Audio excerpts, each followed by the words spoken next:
NTV time, जनता की बात जनता के साथ।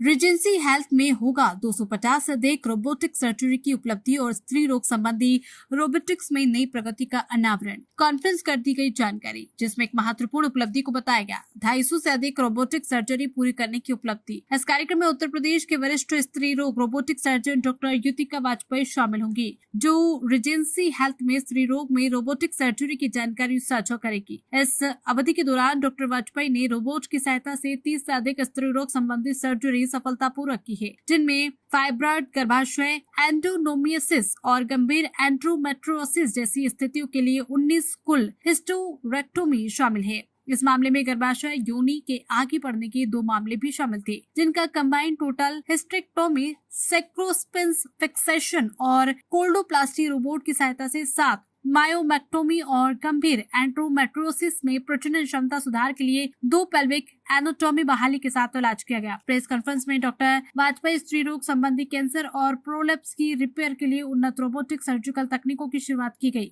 व जानकारी दी गई, जिससे रीजेंसी हेल्थ में रोबोटिक सर्जरी के दायरे का और विस्तार होगा। डॉक्टर वाजपेयी ने कहा कि 250 से अधिक रोबोटिक सर्जरी एक मील के पत्थर है तथा अत्याधुनिक चिकित्सा प्रौद्योगिकी और बेहतर रोगी देखभाल के प्रति हमारी प्रतिबद्धता को रेखांकित करता है। इन शुरुआती मामलों की सफलता ने जटिल स्त्री रोग संबंधी स्थितियों के उपचार में रोबोटिक सर्जरी की सटीकता और प्रभावशीलता के बारे में बताया। ये उपलब्धि न केवल हमारी टीम के कौशल और समर्पण को उजागर करती है, बल्कि रोबोटिक सर्जरी में आगे की प्रगति के लिए मंच भी तैयार करती है। हम स्त्री रोग संबंधी कैंसर और प्रोलेप्स की रिपेयर के लिए नई उन्नत रोबोटिक तकनीकी को लेकर रोमांचित थे, जो उच्चतम गुणवत्ता की देखभाल और उपलब्ध सबसे नवीन उपचार प्रदान करने के लिए हमारे मिशन को जारी रखते हैं। प्रेस कॉन्फ्रेंस कानपुर में रीजेंसी हेल्थ की मुख्य सभागृह में आयोजित की गई। कानपुर से विशाल सैनी की रिपोर्ट।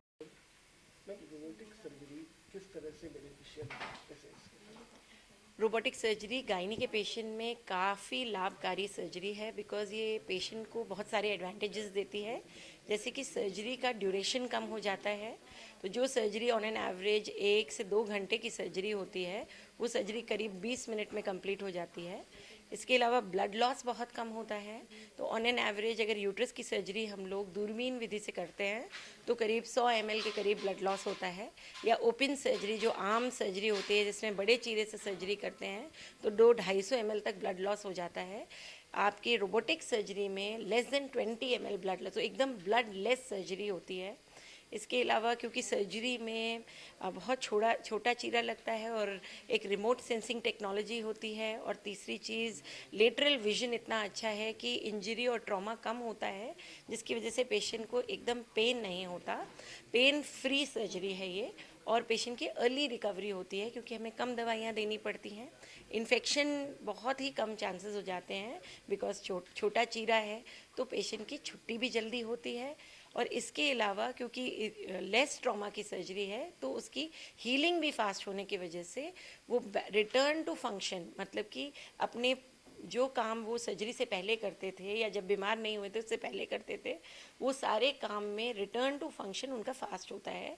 एक ओपन सर्जरी में अमूमन 1 महीने का हम पेशेंट को रेस्ट बता देते हैं कि आप जो हैं कहीं ट्रैवल नहीं करेंगे, कोई काम नहीं करेंगे। लैप्रोस्कोपी में वही चीज़ हम लोग जो है करीब 15 दिन के आसपास की बताते हैं।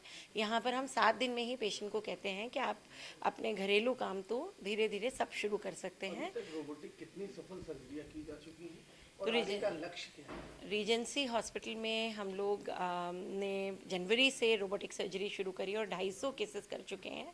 गायनेकोलॉजी डिपार्टमेंट में हम लोग 50 केसेस कर चुके हैं, और आगे आने वाले नेक्स्ट 6 मंथ्स में हम इसको एडवांस करके रेडिकल हिस्टेरेक्टमी यानी कि कैंसर सर्जरीज़ की तरफ लेके जाएंगे, जो कि ज़्यादा जटिल सर्जरी होती हैं।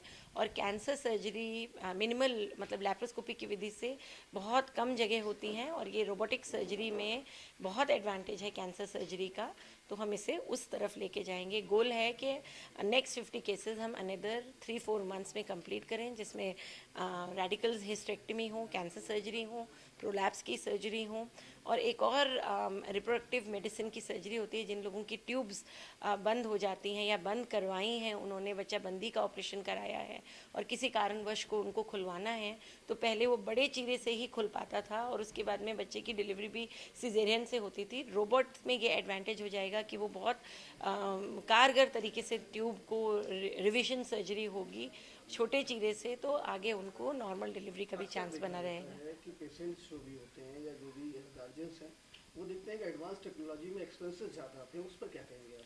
हाँ, एडवांस टेक्नोलॉजी ज़्यादातर अभी ये जो हम लोगों ने डाविंची का रोबोट लिया है, ये एक अमेरिकन कंपनी है और इनके जितने भी इंस्ट्रूमेंट्स वगैरह हैं ये सारे हम लोगों के इंपोर्टेड होते हैं, तो उसकी वजह से कॉस्ट तो बढ़ी जाती है। लेकिन जैसे जैसे नंबर ऑफ़ केसेस बढ़ते हैं तो कॉस्ट हमेशा कम होती है, क्योंकि सप्लाई और डिमांड का जो साइकिल है वो वहाँ पर मरीज को फ़ायदा देने लगता है।